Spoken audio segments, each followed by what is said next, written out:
Half a month flew by in a flash, and the day that the ship was set to depart quickly arrived. Han Li left the faint smoke garden early in the morning, then traveled straight to the western city gate with Jin Tong sitting on his finger as a ring. The biannual ship departures were considered to be important events in Primordial Origin City, so aside from the cultivators traveling on the ship, many spectators had also gathered at the city gate.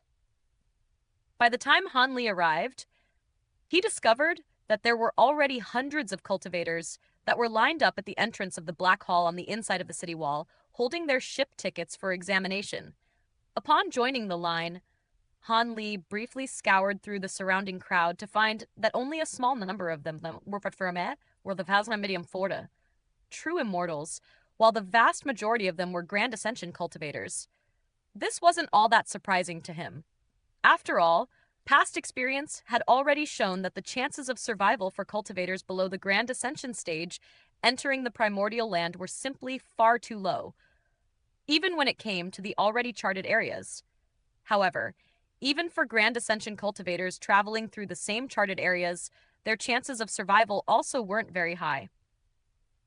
Despite this, they were still willing to take the risk for the chance of being able to secure opportunities that could allow them to ascend to immortality. Even though the line was very long, there was barely anyone speaking, and even some of the cultivators who were here in groups were conversing with one another in hushed tones or through voice transmission, so the atmosphere was rather solemn.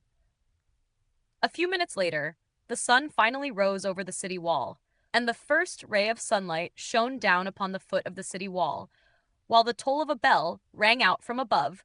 As the bell toll rang out, a black-robed elderly man emerged from the entrance of the Black Hall, then announced that the ship was ready for boarding, before beginning to examine the tickets and allowing the passengers into the hall. The cultivators up ahead entered the hall one after another, and before long, it was Han Li's turn.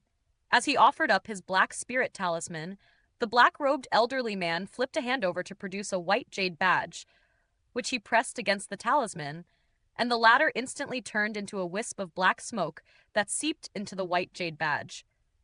Immediately thereafter, the words A-Grade Cabin 13 appeared on the badge.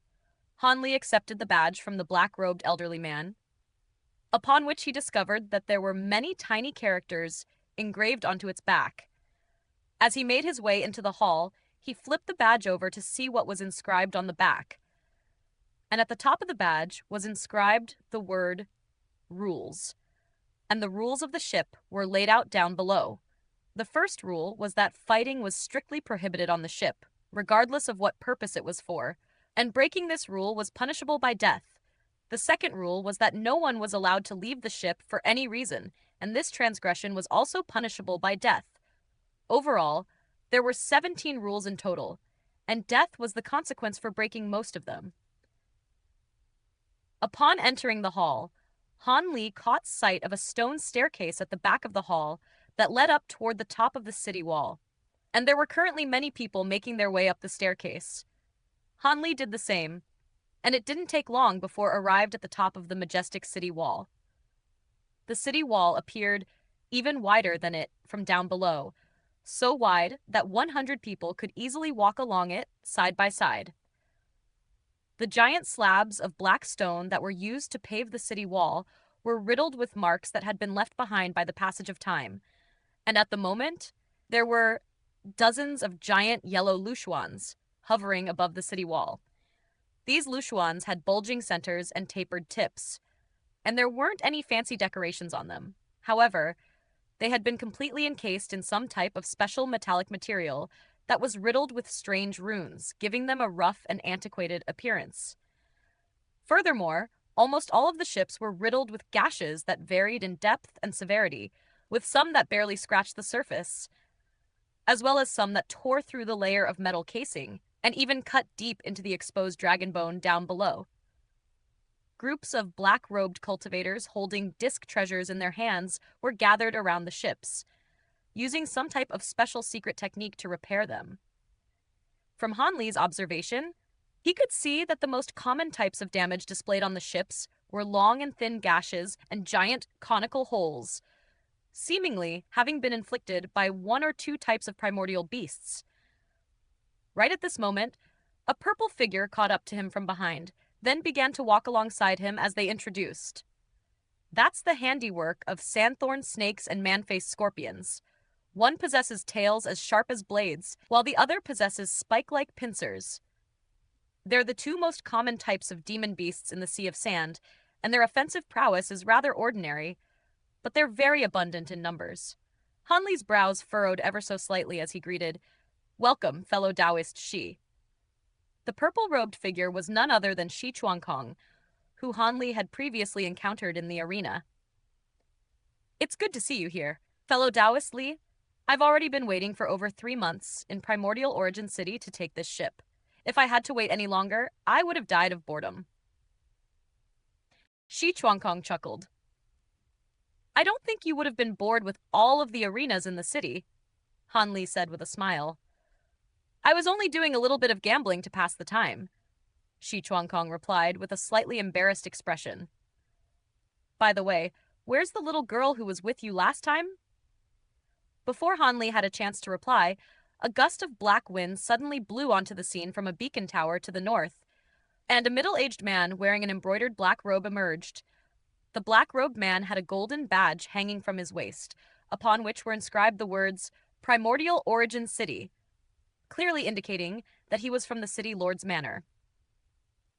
He's the ship overseer sent by the City Lord's Manor, and he's responsible for maintaining order on the ship and dealing with unforeseen mishaps.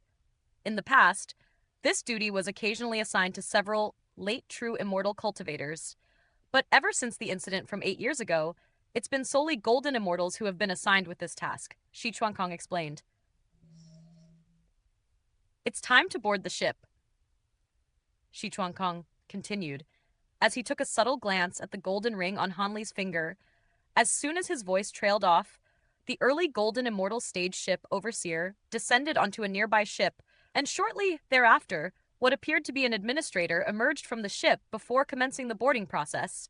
It didn't take long for all of the passengers to board the ship, following which the administrator laid out the rules of the ship, which were identical to the ones inscribed onto the white jade badge. After that, the administrator declared for the ship to depart, and most of the passengers quickly dispersed, returning to their own cabins. "They say the same things every single time. I'm starting to develop calluses in my ears from hearing this spiel so many times." "This is your first time traveling on a ship like this, right, Brother Li? The scenery in the Sea of Sand is quite spectacular, but I've already grown sick of it after seeing it so many times, so I'll leave you to appreciate the scenery on your own," Shi Chuankong said as he cupped his fist in a parting salute. "Go ahead, fellow Taoist," Hanli replied as he returned the salute. Shi Chuankong smiled as he said, "Surely there's no need to be so cold and distant. How about you refer to me as Brother Shi from now on?" Hanli merely smiled and offered no response to this. Shi Chuankong shrugged in a nonchalant fashion, then casually strolled back to his cabin. Hanli watched him depart for a moment, then turned his gaze elsewhere. But he was still pondering the motives of this excessively friendly demonic man. It didn't seem like he harbored any sinister intentions, but Hanli decided that it would be best to keep his distance. As these thoughts were flashing through his mind, the ship gradually began to ascend. Rising up from the dock on the city wall, after flying away from the city wall, the ship commenced a gradual descent, flying down the sheer cliff face toward the boundless sea of sand down below. Right as the ship was about to descend into the vast sea of sand, all of the runes inscribed onto the ship lit up in unison. Immediately thereafter, a burst of faint yellow light suddenly erupted out of the ship, forming a giant yellow light barrier that encompassed the entire ship. At the same time, a peculiar primordial aura also began to emanate from the ship. An enlightened look appeared on Hanli's face upon sensing this. Now wonder the ship can avoid the detection of the majority of primordial beasts. It's using a protective array with the core of a powerful primordial beast as a foundation to disguise itself as a primordial being. Right at this moment, the underside of the ship seemed to have finally come into contact with the bottom of the sea of sand. And after bobbing up and down slightly for a moment, It continued onward in a smooth and stable fashion.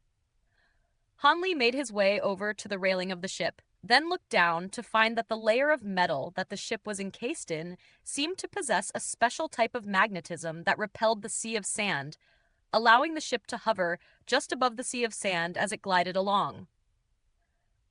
All of a sudden, the light radiating from the ship brightened considerably, and it accelerated drastically, shooting forward like a speeding arrow. Han Li cast his gaze into the distance, and all he saw was a vast and peaceful expanse of yellow sand. There was no sound to be heard, and it seemed that the entire sea of sand was completely desolate and lifeless.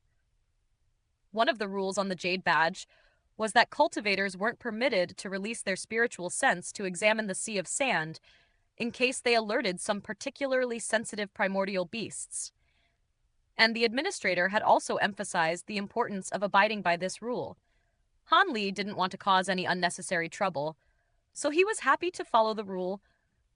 It was going to take at least half a year to reach the primordial land, and after watching the sea of sand for around 2 hours, Han Li also grew bored of the monotonous scenery, so he returned to his cabin as well.